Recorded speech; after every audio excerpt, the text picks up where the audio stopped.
Saint, first off, how's it going, man? How you doing? Not bad. It's a pleasure to be at these things. And you gave me an excuse to leave the PCG booth. I just learned a new term at the show. It's to be voluntold.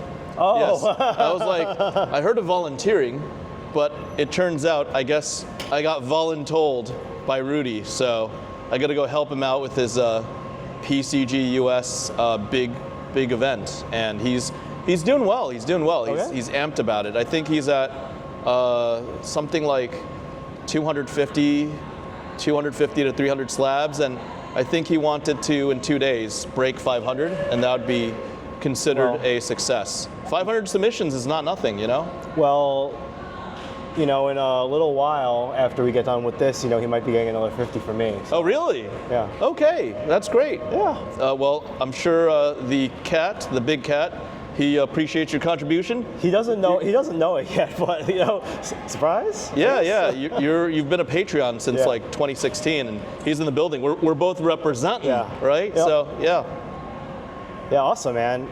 I gotta say though, just kind of like walking around, vibe check, you know. Yeah.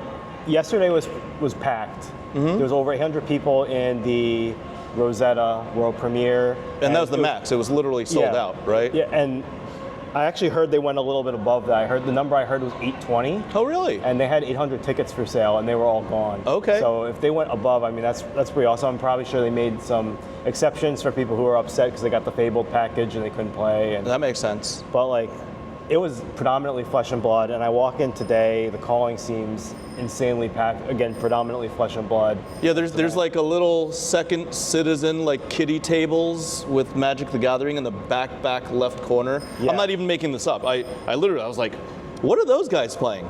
Magic? There's like 12 tables or something, and there's like, you know, 70, 80 tables. I'm not even like 70, 80 tables of Flesh and Blood players, and it's bizarre. It's like inverted right now. And the funny thing is, those guys don't even get tablecloths. So they're like, they're getting treated a little bit rough at this event compared to Flesh and Blood, which is nice for a change. Usually it's or at least historically, especially a couple of years back, it was the other way around. Oh yeah, it's been for a while. I heard that they were running a 10K tournament for Magic, and the attendance was not even enough to cover half of the prize pool. I heard something similar. I heard something similar. That, you know, one of the Flesh and Blood guys was asking me, he's like, hey, wait a second, if the entry fee is this much, and you know they're giving away 10K, and there's only this many Magic players, how is that going to work? And I'm like, bro, something it's like math, $20 entry fee and like 200 players is only $4,000. So, right? Math doesn't math. I'm not saying that's what it was, but that's my understanding. It's somewhere in that ballpark. So, yeah, so awesome vibes at Tampa. Glad we could catch up. But you know, I always want to start off with the same question to my guests. You know, kind of what's your take on the overall state of the TCG market as of this moment, and kind of, you know, and kind of taking it a step deeper. You know, how do you feel about the FaB market at this moment? Okay, let me be brutally honest, because I'm usually known as the guy that's like gung-ho FaB, go FaB.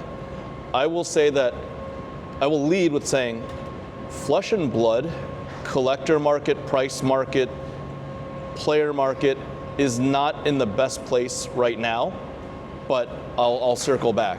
Okay. That said, I would say that the collector market, from a short, mid, long-term perspective on the new up-and-coming TCGs, like Lorcana, like One Piece, like, I don't know Star Wars Unlimited, but I'm hearing the price volatility is now high again, and SWU is not performing as well as it was, you know, 4 to 6 months ago.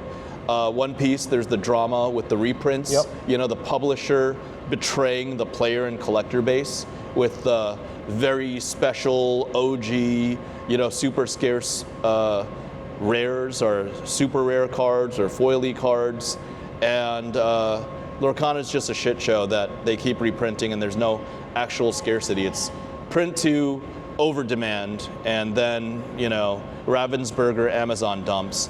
So those new, you know, flash in the pan, flavor of the week TCGs are proving that they're not as hype as they were. Now let's move to I will say I know nothing about Yu-Gi-Oh! I've heard nothing but bad things historically about Yu-Gi-Oh!, about the player base, about the card value, so I have no interest in seeing the 30th reprint of the Blue Eyes White Dragon, right? And the performance of that game hasn't been good, is all I've heard.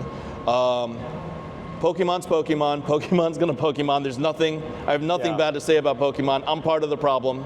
I spend way too much money buying my daughter, I don't know, $80 to $500 boxes that net $20 worth of cards, and I don't know why I do it. I guess I do it to make, the little princess happy, but economically it doesn't make sense to me. But apparently there's enough of folks similar to me or adjacent to me as parents that alone feeds the market, and then the scalpers and investors can build upon that market. Magic, where I'm most opinionated and have the most history with, I would say Magic, the collector market, is actually in a pretty good place, because whatever shit Hasbro is releasing right now, stupid people exist and stupid people consume. The shiny foils that Hasbro's releasing, and Hasbro could literally put human feces on a card and number it 1 of 5, and there will be 5 D-bags that will consume the human feces, sniff it, and say, "Thank you for your gift, Hasbro." And I will continue, just buying Hasbro stock and actually, profiting off of stupid people, because if I'm not doing it, BlackRock's gonna do it, and if you can't beat them, join them. That said, going back to, and this is gonna get long-winded, but going back to Flesh and Blood, it's not in a good place right now, but that's because the sales have completely deflated. I have a theory that, and I make videos on Fabled Hunters about it. One video is coming out in the next 3 to 4 weeks, that Rudy was right all along. Prices that he had called in 2020 are being upheld, and I would say we're finally, after 2.5, 3 years of unrealistic market pumping, speculators, the Louis crowd, and just people that are only in it for money, they're out. And that's not great for the short-term prices of Flesh and Blood, but for the midterm and long-term prices of Flesh and Blood, it will be painful, but good long-term. I see that Art of War ban and these recent bans and the tome bans and the draw card bans as kind of like a more and more clear delineation between, kind of like Type 1 versus Type 2. I was there for the Type 1 and Type 2 delineation in 1994-ish, or it was either late 94 or early 1995 when that happened with Magic the Gathering, and people were outraged for some time. But I see it. Like, I'm not happy that, let's say I have 20, OG Art of Wars, and I just bought 3 Art of Wars, the cold foil, judge foils from Magnolia for expensive, and now they're, plummeting. I'm not happy about that. But midterm, I think it can recover. I think it will recover. Long term, I'm rather confident that, having seen so much, so much volatility in multiple card games in these 30 years, that it should be fine. And the reason why I believe it should be fine for Flesh and Blood is because the architecture, the mechanics, the base of the game is sound. The intentionality of the publisher is sound. The product is amazing. And as long as you've got a good product, you've got good players behind that good product, intelligent players. I won't mention, the player base of any of the other games. You can plug the Runaways if you want to do the shameless plug. No. The Runaways. We've got some pretty good players. Let's go Runaways. They haven't been performing, but maybe they'll take down this calling. And they're the game will be fine in the long term. We do need some growth. We do need some player expansion, and there are shortcomings. There's going to be short-term pain with these bannings, which I think that might be one of your questions, right?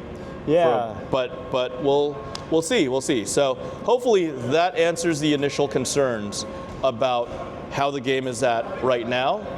It's too long-winded, but that's okay. You go ahead, Paul. What's your take on the recent news? Like, how you feel about the bannings and the impact on the Rosetta meta? I know normally you're a bit more of a collector and you don't get too in the weeds of gameplay, but I think right now we've got kind of that market that's driven by utility, and I kind of wanted to get your take on it from like a strict collector's point of view.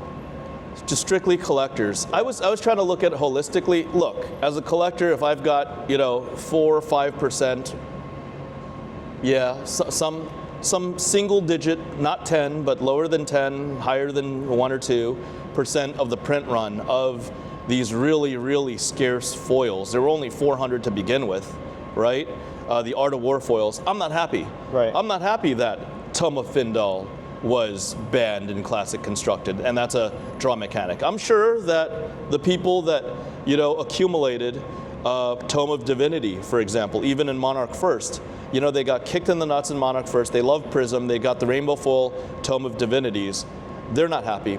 But I would encourage people to take a longer term look at it. Like I said, there's now a delineation between Type 1 versus Type 2, kind of like contemporary Flesh and Blood versus vintage Flesh and Blood. I see it, right? Art of War is too powerful. Art of War, played in the right deck, like Chain, for example, was basically like 1 for 3 cards, right? Like a Ancestral Recall, right? Which was a 1 casting cost blue card in Magic the Gathering, a Power 9 card that let you draw 3 cards. Art of War feels like that, right? You're paying 1, you're drawing 2 cards, and then you're banishing 1, so you get your card back and then banish in Chain. And then you get 2 more cards. And then it's also like it's sort of like an Ancestral Recall crossed with or multiplied by Army of Allah, like an instant, instant attack for 1 more on every one of your cards, or every card on your board state does 1 more damage. So, I vehemently disagreed with Yanji literally on a video that just got released this past weekend. And people are like, oh, this aged well, Yanji was right. And I'm like, Yanji was right, and LSS agreed with Yanji, but I don't have to be happy about it. Same thing with Tome. It's like, what did Tome do wrong? There's no go again with Tome. You gotta, find go again in order to make it, snap it or do something to give it go again for you to utilize that turn, that extra benefit of getting the 2 cards and the life if it's in your arsenal. But long term, it's looking like these are the vintage cards. These are potentially the additive to the Power 9 or the really, really high utility reserve list cards of Flesh and Blood, because they still can be played in Living Legend.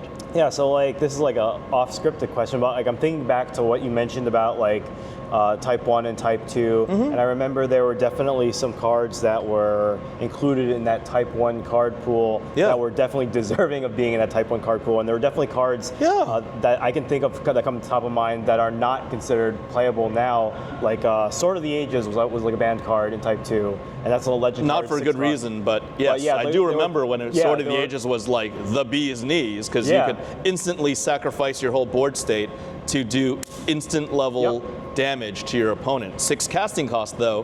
But I mean, at 6 casting cost, it didn't stay banned for long, because it's crap now. It's dog do with the power creep that happened in Magic the Gathering. So I guess where I'm getting at this is do you think that as LSS starts to increase the number of cards that are okay, this doesn't fit our FaB 3.0 play narrative, we're going to take these cards out so it doesn't restrict game design. Do you think that some of those cards are going to emerge to make an actual Power 9 of FaB, if you will, or the Power 4 or the Power 16 or whatever that number ends up being? Whatever, let's not even call it a Power anything. Let's just call it the powerful Flesh and Blood cards, the Living Legend staples, right? I'm sure Art of War is not the only one. There were a couple other big ones. I guess Bonds of Ancestry just got banned recently, right?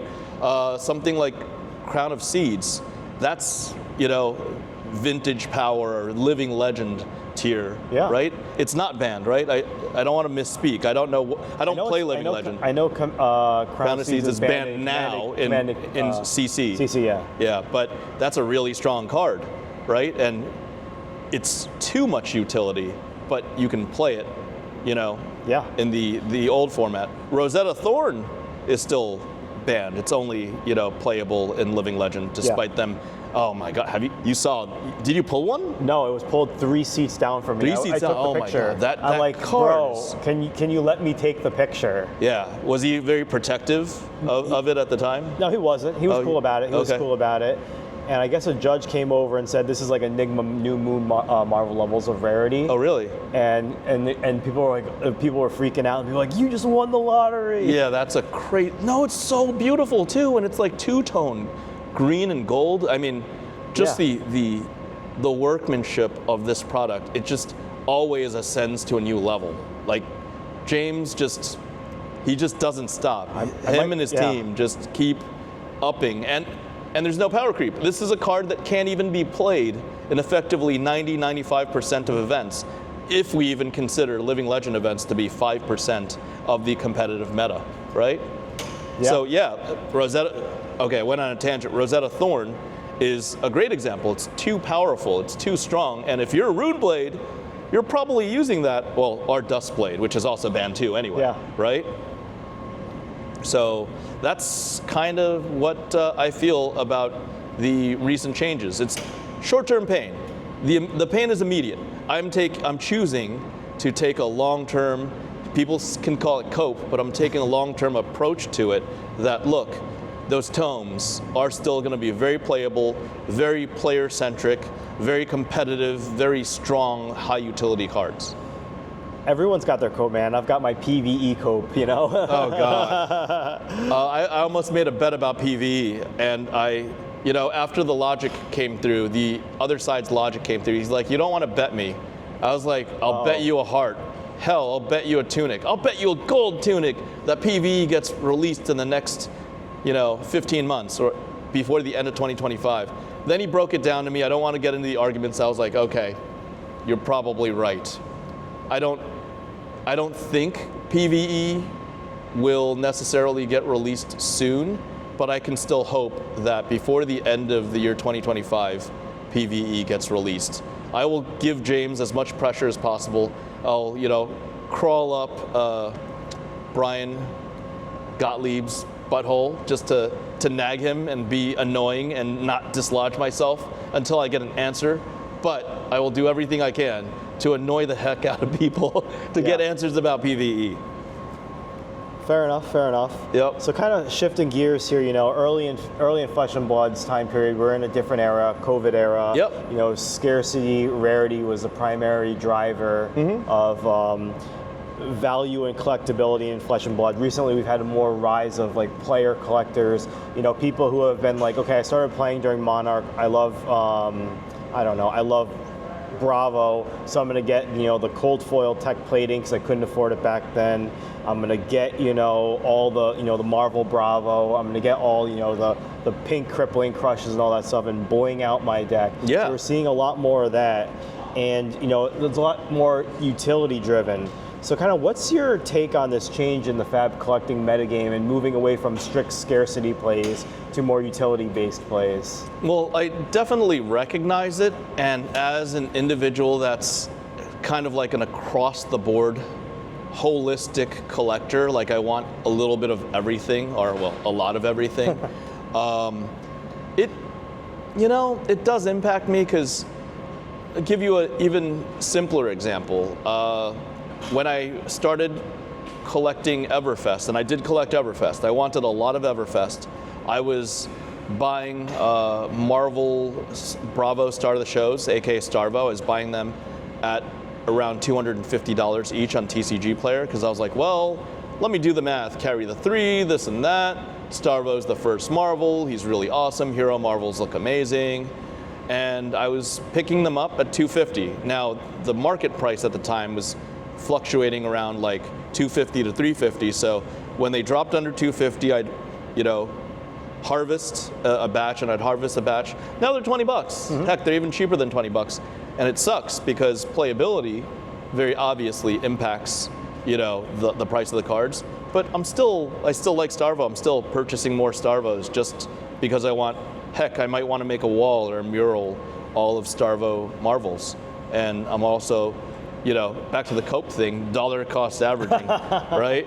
So, you know, if I was willing to pay $250 for something, I'm even happier in some niche cases to pay $20 for something, right? But you just have to deal with it. You have to cope, and you have to realize, you know, come to terms with the reality that everything is changing. Cold foil WTR commons, or common cold foils, are no longer $500. Like any old cold foil, even the iron rot, were $500 at one point during that COVID surge.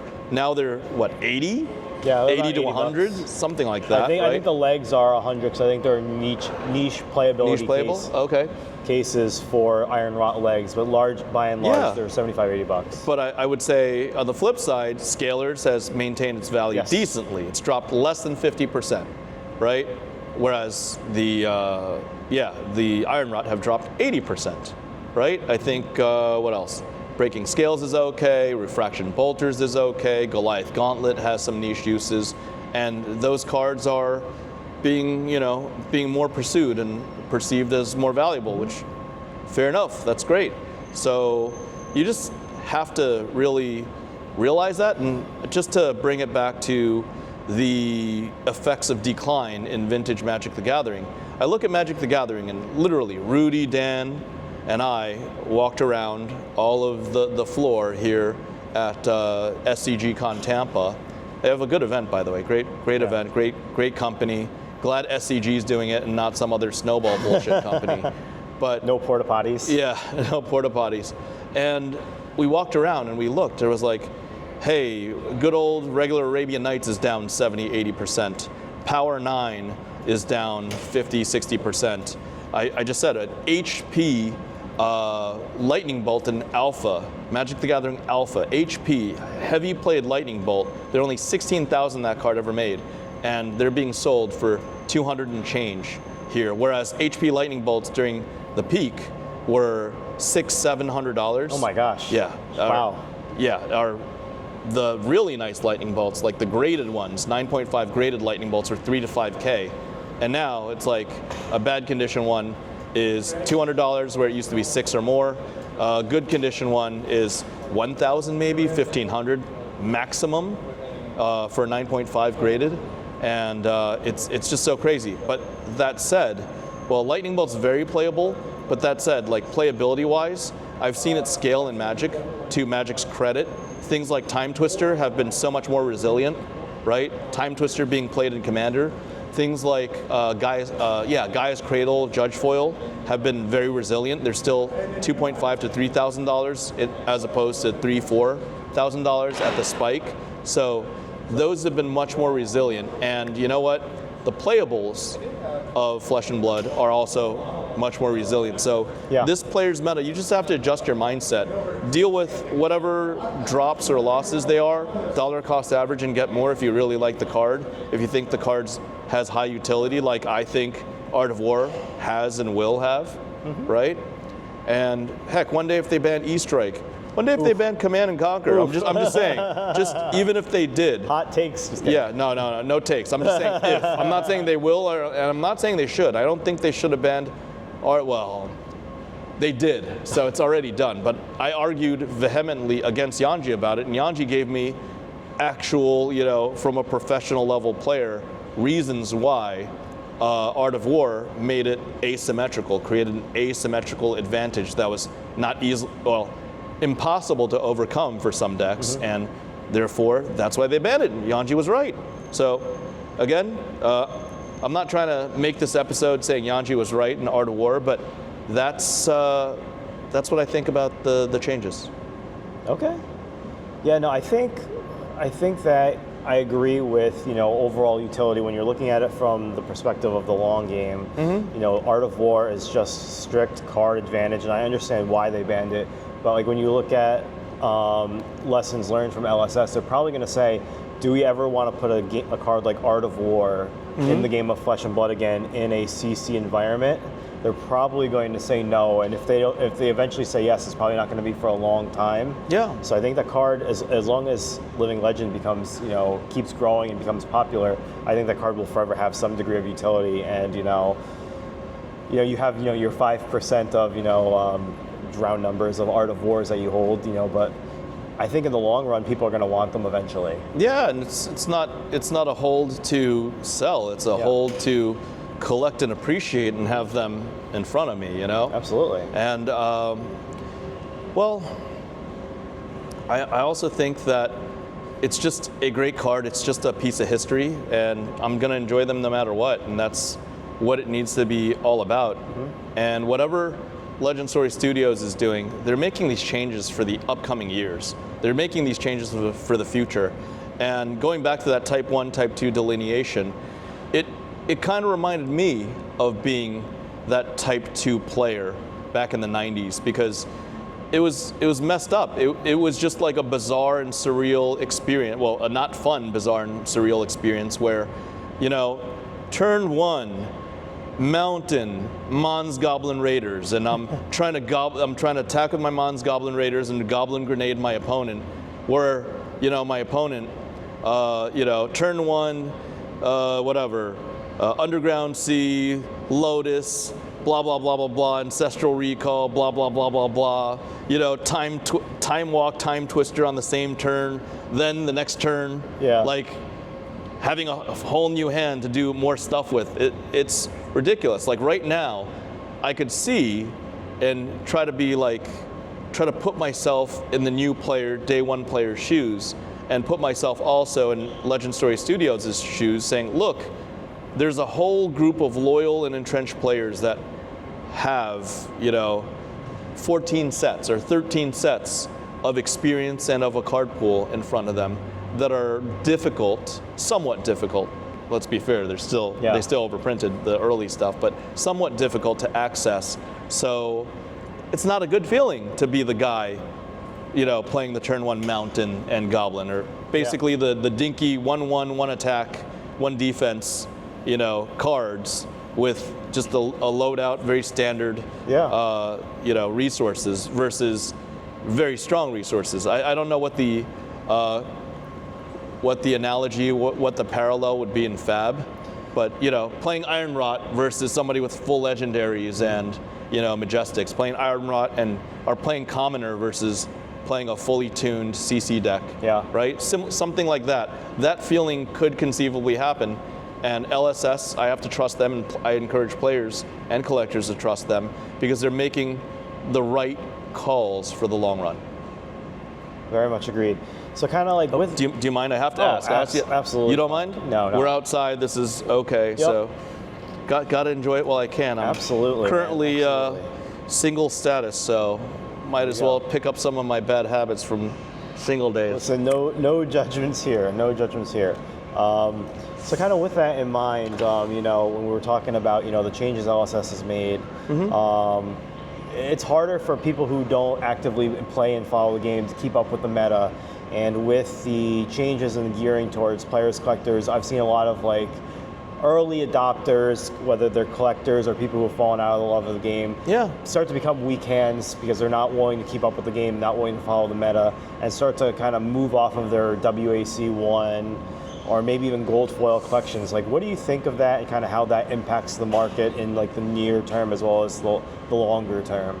Okay, I have to quote Warren Buffett here because Warren Buffett says this about the stock market, but I think it applies in multiple other asset-based markets where he says that the market is a vehicle that punishes the impatient and rewards the patient.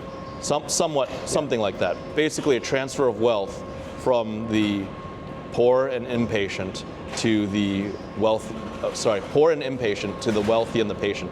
I don't exactly know verbatim what the quote was, but that type of concept exists in TCGs where the cards hold value. And I mean, you can say it's as simply as whatever, you know, the Bears lose and Diamond Hands win to the moon, whatever the young folks are saying these days.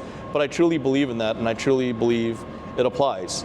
In the really, really, really high-end markets of Flesh and Blood, there are gold tunics. There's a low single-digit amount of gold tunics. And we talked off camera about drama in the high-end collector community over one said gold tunic that's been floating around for the past 3 months, and that drama has caused a lot of headaches for multiple vendors competing against each other, and other backpack traders, and weird stuff is happening just over that one card. So there's still collectability at the really high end. There's collectability in gold foils, right? And those guys, the really strong hands, I would encourage that the collector community look to those people and not look to the whiners that are dumping and salty on their way out, right? You got hosed. You got your ass kicked. You came in here when hearts were $50,000 or $60,000. Did I ever encourage anybody to pay $50,000 for a heart? No. I mean, there was a point where I paid $30,000+ for just a nice heart that like a 9.5 heart. But they're not that anymore. They're probably 10, and that's just what it is. If you're in it for the long haul, the 1 of 400 pop count of the Heart of Findal is going to reward those who are patient. Okay. I tend to agree with that. I think that going back to what we were what we've talked about kind of off camera a little bit, just about having that long-term mindset, I think is going to reward people. And I think as those weak hands start to they started 3 years ago, but they finally continue to fold, and some of those stronger weak hands start to capitulate out of the market. I think that, the people who want to hold it are going to acquire the nicer assets. And I think what needs to happen in FaB is a period of distribution where, like, say you buy a large collection, you get 3 of one particular card, and you don't really need 3 of the particular card because maybe you've already got 1 or 2, and you don't need 5. Maybe taking some of the lower quality variants of that card and selling them to players who could put it in like a mini snap or a PCG player slab because they're going to use it and love it, and getting some of these like early cold foils out into armory events, out onto tables, in callings and in battle hardened, so people see that this is not just like a bunch of like a rich guy circle jerk, for like lack of better words, just trying to hoard these cards and manipulate the market. I think that's really important. And I want to take this moment to talk about a real life experience that I just had yesterday.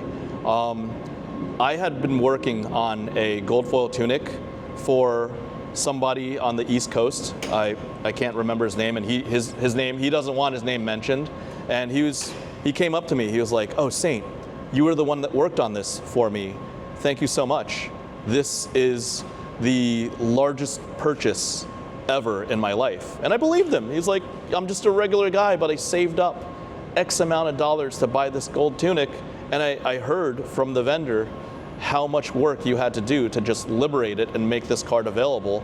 And I appreciated that it was delivered to me and the deal went fine. And he told me his story about Magic the Gathering and how he always wanted, Black Lotuses, but now that time has already passed, and now he wants the Black Lotus of the flesh and blood of the game. Yes, the Black Lotus of tomorrow. And I truly see even cold foil tunics as the Black Lotus of tomorrow, because this game is sound, the mechanics are sound, the gameplay is sound, the aesthetics, the art, right? It's just so elegant, so beautiful.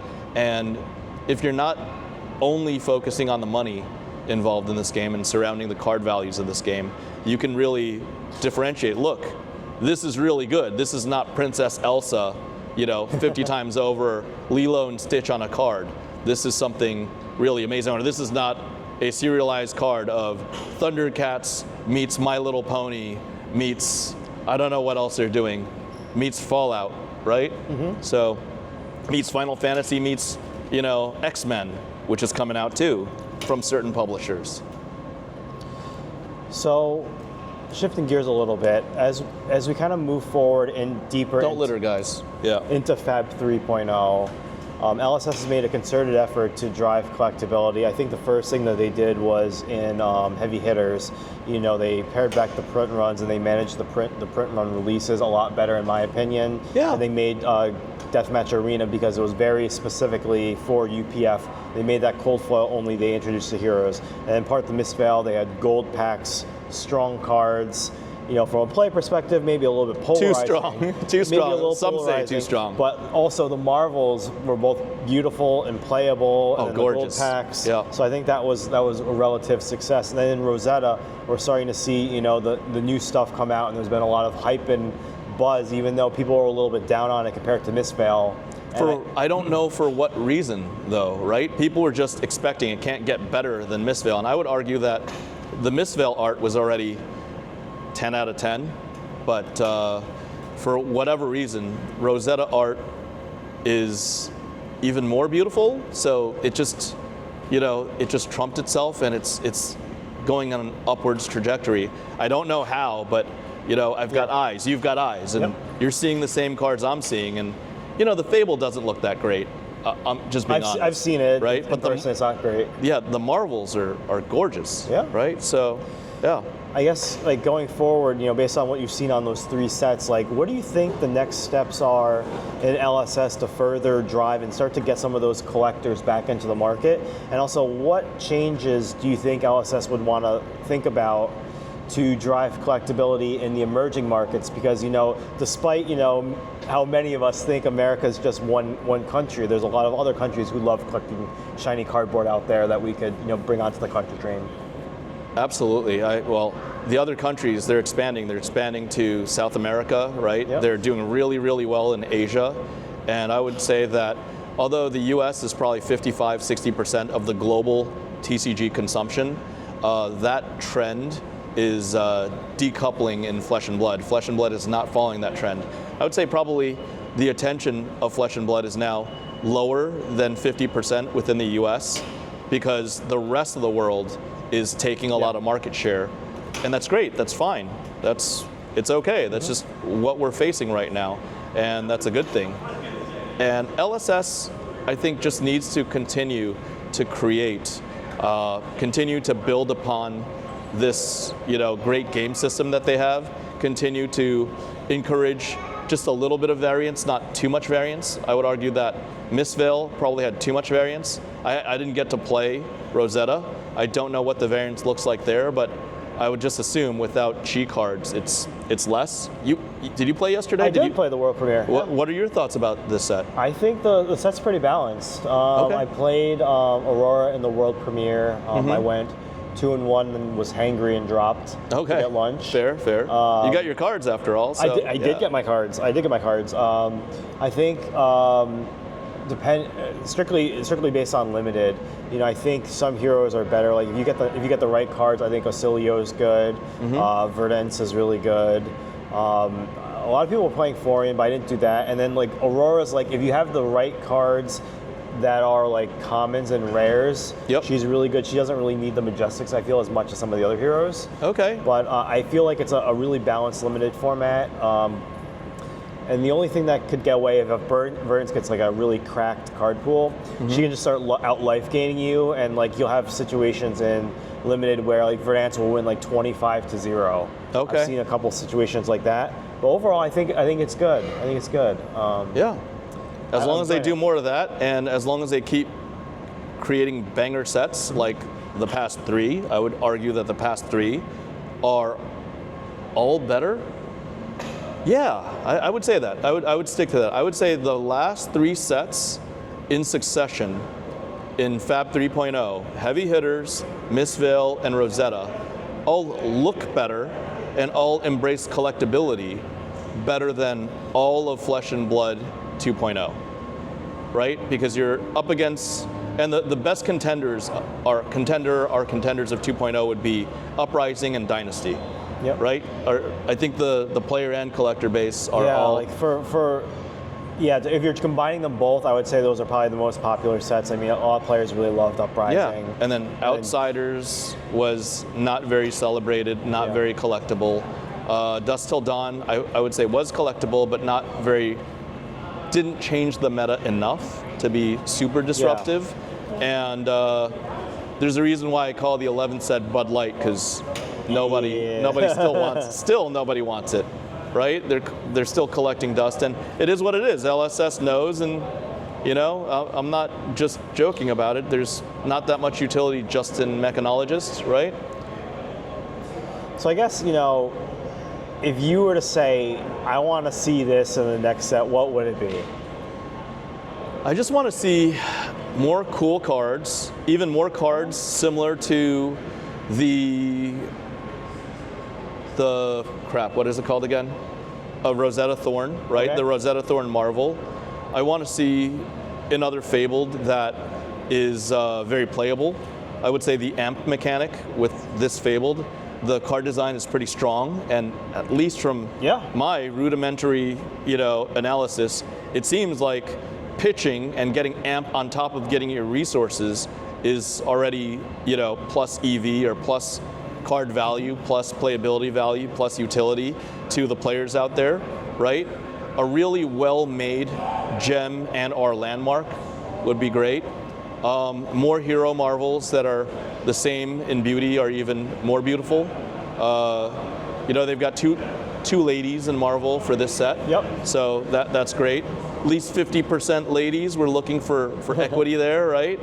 And that's all I can ask for. Continue to, bling out the foils, make them look really nice, because even the regular rainbow foils are great. And now we know that rainbow foils are collectible because they're not going to come back in rainbow foil in the future, right? Which was a good move on LSS's part.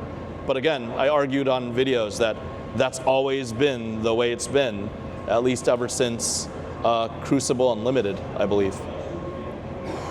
All right, so with the trend of FaB 3.0 and then the kind of the changes in the collecting metagame, has your thesis on Flesh and Blood overall changed at all, or is it largely the same? My thesis on Flesh and Blood has never changed. I saw Flesh and Blood in its first year as something that will stand the test of time. I saw it as a superior product and a superior game to anything that has ever come out on the market. And here we are. In terms of the players in Tampa, the Flesh and Blood players outnumber the Magic the Gathering players. And Magic the Gathering is number 2 at this event. I don't know of any Lorcana or SWU players here. I don't see them. And they're outnumbering the MTG players by like 2 to 1. No, 3 to 1, I would say. Yeah, because it's like something like 800 plus to 200, 250. So that's a good trend. That shows you that the game's playable, the game's nice, the game's well made. So, yeah. All right, beautiful. So, as a part of the tradition of the podcast, every guest I have on leaves a question for the next guest without knowing who they are. So this one was from Rob Miller. Okay. And his question is hey, Rob. Yeah. We know one another, met one another. What could LSS adopt from the sports card market to drive collectability within the game of Flesh and Blood? Sports card market. Okay. LSS should not do serialized cards. Definitely not now. Definitely not in 5 or 10 years. Maybe if it gets really, really way down the line and they run out of tricks in their bag, maybe. But I would say they should have perhaps redemption cards for pieces of memorabilia. Like, for example, there were, the Prism Wand, or I got the Dory Dawnblade, or the Bravo Anathos from Pro Tour. Mm-hmm. That'd be cool. I think there was an Arcanite Skullcap, right? Mm-hmm. A year or 2 ago. That would be great as well. And that would be just one thing that I would encourage that they slip in. I would also encourage, and I have told James face to face, that and I do believe there are lost relics or hidden relics in the vault of Legend Story Studios. If there was a set that they really wanted to celebrate the 5th or the 10th or the 15th year of Flesh and Blood, they should include those relic cards randomly inserted in packs. Not even announce it, just random inserts. Similar to what they do with sports cards, right? So let's just say it's a test print heart. I know that a test print heart was given to a certain DJ a long time ago. Let's just say that they magically got that back. So you're saying that they would want to have like a redemption card for that particular card? Or no, just put that card in the rainbow foil slot of a a pack inside a box. Okay. 1 or 2, something like that. Okay. I would even say that it's not been discovered yet, but I would even say that it's been attempted at a very small scale, and probably the only reason why those hidden treasures haven't been discovered yet is because in a set or in certain sets, not enough of that product had been opened. So in FaB? In Flesh and Blood, yes. Really? I'm not aware of that. Well, maybe if more of it gets open, then one day, can you say 3 what sets they are? I'm not allowed to. I'm sorry. Okay. It was suggested to me by a very reliable source. You know, a very, very reliable source. One that would be making the call for something like that, but I'm not allowed to say. So just open more boxes, because as the global population of these boxes gets uncovered, then hidden treasures might already be among us. Who knows? So just to play devil's advocate on this, like, wouldn't you want to do a redemption card just in case someone ends up opening that product and they say, oh, what's this? This is an error card. I'm just going to throw this in the garbage or something. Nobody would ever do that. Like, well, what if they don't? What if they're a new player and they don't know the game well? But the great cards of Flesh and Blood, and like I was opening Rosetta as a content creator with Rudy and Open Boosters last night, and Open Boosters said this. He said, in Flesh and Blood, when you open something special, you open something special. Okay. Right? Like, they make it pretty darn obvious. Like, the first time I opened, unfortunately it was off camera, but the first time I opened up a cold foil Heart of Findal, I was like, holy fuck, what the fuck is this? This is amazing looking, right? And you still get that feeling opening a Marvel. You still get that feeling opening a legendary extended art cold foil, which they have in these. I opened one last night. I think it was a Florian armor, right? And they still exist. When you open something special, and you'll know, hey, why does this have WTR, dash 150, for example, L, right? I believe that's the serial number for the original cold foil tunic, right? WTR-150L. What is this doing in here? I'm, on XYZ set, not WTR. Like, anybody with an average IQ should understand that they have something different in their hands. Therefore, you don't really need a redemption for that. You might need a redemption for, a piece of memorabilia. Obviously, you can't fit that in the box. Like if LSS had like 2 celebrational mats left over from the celebration and they wanted to do a redemption card in a pack. Yeah, year 10, something like that, right? Yeah. And then, put it on an LSS card and make it unique, and maybe even somebody will sign it. Somebody from LSS will sign it just to verify it. That would be really interesting, having that. And then the question is do you redeem that? So say, like, let's just take the celebrational mat. That's like probably a $600-700 mat, if I had to guess. Yeah. Then the question becomes okay, if they make a special card for it and they put it in the pack as a redemption, and it's a cool card, then it's like, oh, do I send that off to PCG and then grade it? Is that more of a collector's item than the actual mat? I wouldn't say so, but I would say, LSS is intelligent enough. The people are intelligent enough that they could probably be like, oh, just give me the QR code. Let me do this one time. Let me get your name. Let's put it in gem. It's registered under you. Oh. The card is exhausted. That's the end of it. Just as an example, right? That could be really cool. That way the person can keep the card and get the redemption item. Yeah, for sure. Very cool. That's a great point, too. Very cool, yeah. Cool. So as a wrap-up, one thing we like to do is to keep the tradition going, without knowing who the next podcast guest is, what question would you like to ask them related to the larger trading card industry and Flesh and Blood? Okay. Just as a sidebar, generally everyone I have on the podcast will be at least Flesh and Blood aware. To keep it pushing, right? Yeah. Pushing right along. I would ask your next guest, outside of PvE, because we both said PvE will create expansion in the player base and the collector base and the customer base, general customer base of Flesh and Blood. I want to ask the next individual what they think can be good catalysts for the overall game and game health and the adoption of Flesh and Blood worldwide. Okay. Yeah. Awesome. All right. So Yeah. Anything else you want to say? No, just I really appreciate everybody tuning in. I appreciate that you're doing this channel, Transient TCG. Subscribe to him, because don't just watch. He needs at least 1,000 subscribers to make it more worth his while, right? So subscribe to this guy. You're really knowledgeable. I appreciate you having me on an episode, and let me know in the next couple months if you have a slow little filming run, or you run out of content creators to ask, or something is disruptive in the game state, or in the overall community of Flesh and Blood. Hit me up again. I'd be glad to do this again. Right on, man. Yeah. Thank you very much. Thank you.